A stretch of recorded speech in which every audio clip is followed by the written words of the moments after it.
Renungan Pagi Bersama Allah di Waktu Fajar oleh Ellen G. White, 26 Mei 2022.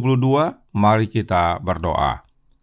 Bapa kami yang di sorga, Allah pencipta langit dan bumi, laut dan segala isinya, Allah yang maha besar, satu-satunya Allah yang benar, yang kami sembah selalu melalui anak-Mu yang tunggal, Yesus Kristus. Terpujilah Yesus, anak Allah yang maha tinggi, yang adalah batu yang terpilih, batu penjuru yang mahal, dasar yang pasti. Pada pagi hari yang indah ini kami bersyukur boleh bangun dan berbakti, dan sebagaimana membaca dan mendengarkan nasihat firman-Mu, kiranya ini menjadi sukacita dan pembaharuan bagi kami semua. Beserta kami sepanjang perbaktian ini, kehendak-Mu yang jadi. Ampun kami akan dosa dan salah, karena kami berdoa hanya dalam nama anak Allah yang tunggal, Yesus Kristus, yang adalah Tuhan dan Juru Selamat kami. Amin. Renungan hari ini akan dibacakan oleh Ibu Preti Tampi. Kepada Ibu Preti, kami persilahkan. Selamat pagi, saudara kekasih di dalam Yesus. Pada pagi ini, renungan kita 26 Mei yang berjudul Kristus Dasar yang Pasti.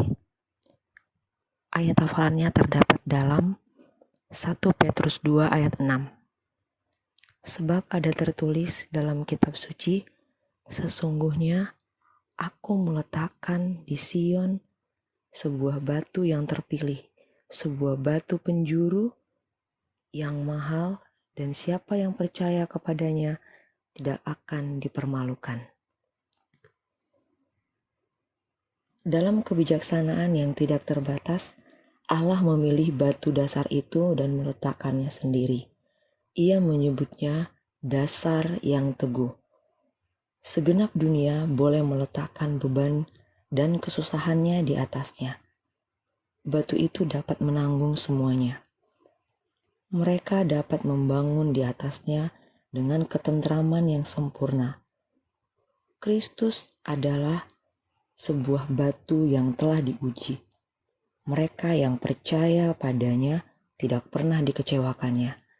Ia telah menanggung setiap ujian.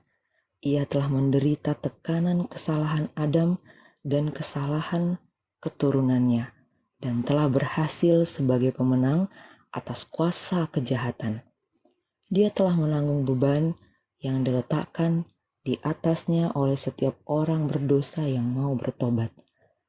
Dalam Kristus, hati yang merasa bersalah mendapat kelegaan.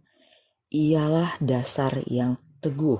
Semua orang yang menjadikan dia tempat bergantung dapat beristirahat dalam keamanan yang sempurna. Bagi mereka yang percaya, Kristus menjadi dasar yang pasti. Inilah orang-orang yang jatuh di atas batu dan hancur. Penyerahan kepada Kristus dan iman kepadanya dikemukakan di sini. Jatuh di atas batu dan hancur artinya meninggalkan sifat membenarkan diri kita sendiri dan pergi kepada Kristus dengan kerendahan hati seorang anak, bertobat dari pelanggaran kita dan percaya akan kasih-Nya yang mengampuni. Dan demikian juga oleh iman dan penurutan kita mendirikan di atas Kristus sebagai dasar kita. Di atas batu yang hidup ini, baik Yahudi maupun bukan Yahudi dapat membangun. Inilah satu-satunya dasar yang di atasnya kita dapat membangun dengan aman. Batu itu cukup lebar untuk semua orang dan cukup kuat untuk menahan berat dan beban segenap dunia. Dan oleh hubungan dengan Kristus, semua orang yang membangun di atas dasar ini menjadi batu-batu yang hidup. Banyak orang dipahat, digosok, dan diperindah dengan usaha mereka sendiri. Tetapi mereka tidak dapat menjadi batu-batu yang hidup, karena mereka tidak dihubungkan dengan Kristus. Alfa dan Omega jilid 6, halaman 223 dan 224. Terima kasih, sekian bacaan renungan pagi kita. Tuhan Yesus memberkati. Terima kasih atas penata layanan Ibu Preti. Tuhan Yesus memberkati. Selamat pagi saudaraku dalam Tuhan. Renungan hari ini berkata dalam Bersama Allah di Waktu Fajar halaman 165 paragraf 2. Banyak orang dipahat, digosok, dan diperindah dengan usaha mereka sendiri, tetapi mereka tidak dapat menjadi batu-batu yang hidup karena mereka tidak dihubungkan dengan Kristus. Jadi Kristus adalah batu yang terpilih, sebuah batu penjuru yang mahal dan batu yang hidup. Kita yang terhubung dengan Yesus akan menjadi batu-batu yang hidup sebab hidupnya Yesus mengalir di dalam kita. Renungan hari ini dikutip dari buku Kerinduan Segala Zaman, buku kedua, halaman 223 dan 224. Mari kita baca kalimat selanjutnya.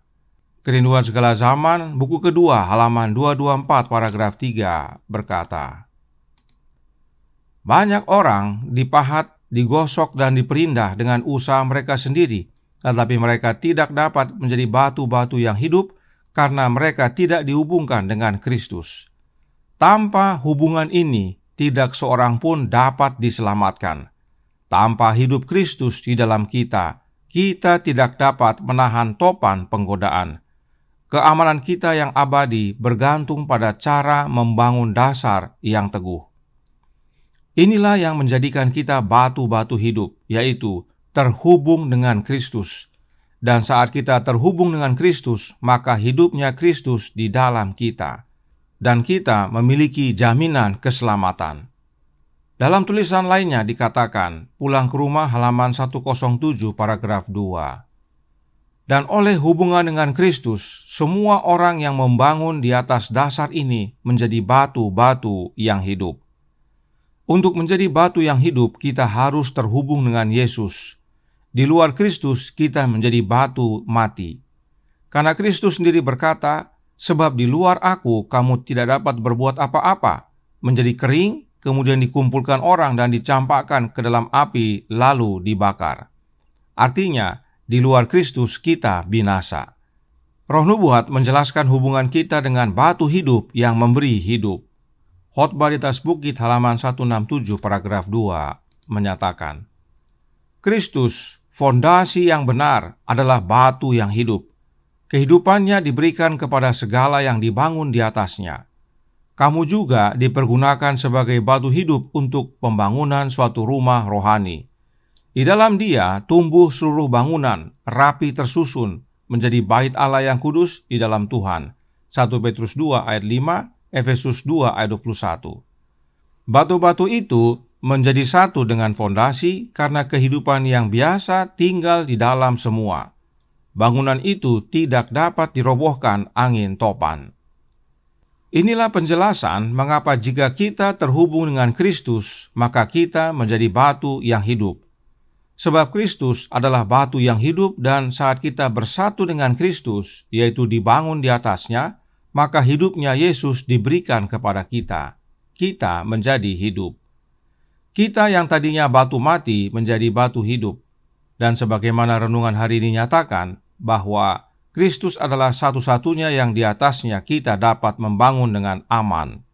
Jika disebut satu-satunya, maka tidak ada fondasi lain, tidak ada batu hidup yang lain, hanya Yesus. Bagaimana caranya untuk terhubung dengan batu hidup yang adalah Kristus ini? Testimonies for the Church, volume 3, halaman 521, paragraf 2, menyatakannya. Anda perlu memiliki minat yang lebih khusus untuk kemanusiaan, dan dengan melakukan itu, Anda akan membawa jiwa Anda ke dalam hubungan yang lebih dekat dengan Kristus, dan akan diilhami oleh Roh-Nya, dan akan bersatu dengannya, dengan keteguhan yang begitu kuat sehingga tidak ada yang dapat memisahkan Anda dari kasih-Nya. Saudaraku dalam Tuhan, kita terhubung dan menjadi satu dengan Kristus adalah oleh Roh-Nya. Roh Kristuslah yang menyatukan kita dengan Yesus. Dalam tulisan lainnya, Nyonya White menyatakan, Kemenangan Akhir halaman 532 paragraf 1 berbunyi, Setan mengumpulkan segenap kekuatannya dan mengerahkan seluruh tenaganya ke medan pertempuran. Mengapa ia tidak menemui perlawanan yang besar? Mengapa bala tentara Kristus begitu mengantuk dan acuh tak acuh? Oleh karena mereka mempunyai sedikit hubungan yang sesungguhnya dengan Kristus. oleh karena mereka kekurangan rohnya. Jelas bahwa untuk mempunyai hubungan yang erat dengan Kristus, untuk bersatu dengan Dia, kita harus memiliki rohnya, yaitu roh Kristus.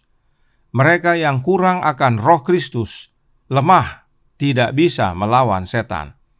Karena memang di luar Kristus, kita tidak dapat berbuat apa-apa. Bisa lihat saudaraku dalam Tuhan betapa pentingnya memiliki roh Kristus ini.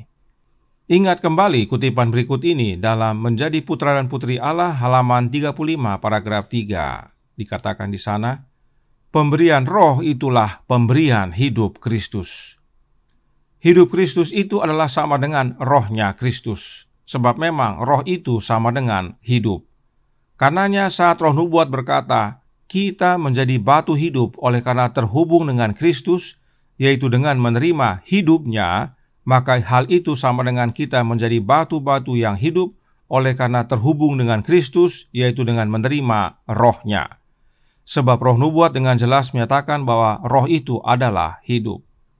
Dan untuk menjadi satu dengan Kristus, kita terlebih dahulu harus jatuh ke atas batu, yaitu Kristus, dan menjadi hancur. Apa artinya jatuh ke atas Kristus dan menjadi hancur? Kita baca dalam Bersama Allah di Waktu Fajar halaman 165 paragraf 1. Dijelaskan, jatuh di atas batu dan hancur artinya meninggalkan sifat membenarkan diri kita sendiri dan pergi kepada Kristus dengan kerendahan hati seorang anak, bertobat dari pelanggaran kita dan percaya akan kasih-Nya yang mengampuni. Karenanya saudaraku dalam Tuhan, untuk menjadi batu hidup, kita harus terhubung dengan Kristus. Namun sebelumnya kita harus jatuh ke atas Kristus terlebih dahulu. Kita berserah penuh kepadanya dan bertobat, maka kita tidak akan dipermalukan, sebab Kristus adalah dasar yang pasti. Bersama Kristus kita tetap teguh. Tuhan memberkati, saya bawa dalam nama Yesus. Amin. Mari kita berdoa. Bapa kami yang di sorga, Allah pencipta langit dan bumi, laut dan segala isinya, Allah yang maha besar, maha kuasa, sumber segalanya, yang kami sembah selalu melalui anak-Mu yang tunggal, Yesus Kristus. Terima kasih atas pekabaran yang indah pada pagi hari ini, bahwa Kristuslah dasar yang pasti, Dialah batu yang terpilih, batu penjuru yang mahal. Dan bila mana kami terhubung dengannya, kami pun menjadi batu-batu yang hidup, yang dapat digunakan menjadi bangunan tempat kediaman Allah dalam roh. Dan bila mana kami telah terhubung dengannya, kami tidak hanya hidup, tetapi juga menerima jaminan keselamatan. Karenanya, tolong kami ya Bapa, curahkan roh anak-Mu dalam hati ini, karena hanya oleh kehadiran roh anak-Mu saja, kami menjadi satu dengan Kristus, kami terhubung dengan Dia dan menerima hidupnya. Berserta kami sepanjang hari ini, kehendak-Mu yang jadi, ampun kami akan dosa dan salah, karena kami berdoa hanya dalam nama anak Allah yang tunggal, Yesus Kristus, yang adalah Tuhan dan Juru Selamat kami. Amin.